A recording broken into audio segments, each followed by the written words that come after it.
शिक्षक, अशा एका जागेचं नाव सांगा जी बनवली तर माणसाने आहे पण तो तिथे जाऊ शकत नाही. बंड्या: गुरुजी, महिला शौचालय. उत्तर ऐकून गुरुजींनी बंड्याला वर्गाचा मॉनिटर बनवलं.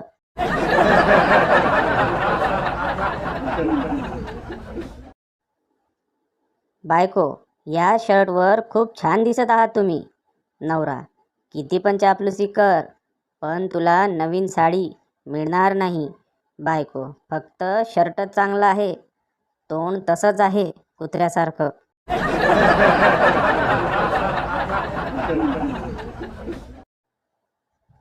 उन्हाळ्यात मुंबईकर समुद्र फिरायला जातात आणि पावसाळ्यात समुद्र मुंबई फिरायला येतो.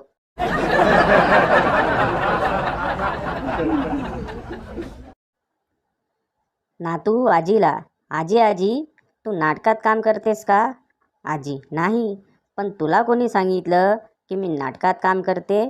नातू: दुपारी तू मंदिरात गेली होतीस ना, तेव्हा आई आपल्या मैत्रिणींना सांगत होती की म्हातारी आजकाल खूप नाटकं करायला लागली.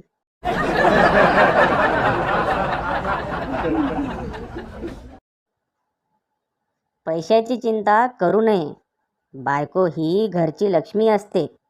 तुम्ही बायकोचे कपाट आवरायला घ्या, काही कमी पडणार नाही.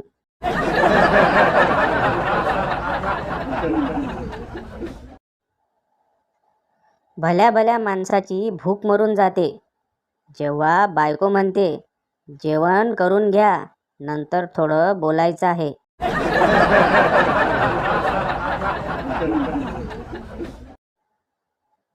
एसटीत बायकोला उलटी आली. मी कंडक्टरला सहज म्हणालो, अहो गाडी थांबवा, माझ्या बायकोला उलटी करायची आहे. सगळे जोरात हसले. का बरं?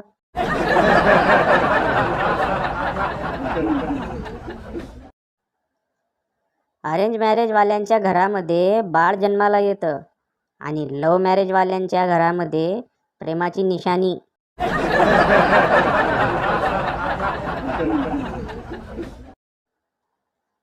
नवरा आणि बायको या दोघांची काय मस्त व्याख्या केली.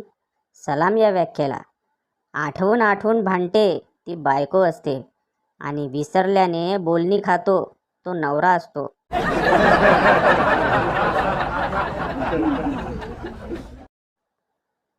बायको: अहो, तुम्हाला कॅन्सर झालेला असताना एड्स झाला आहे असे सर्वांना का सांगता?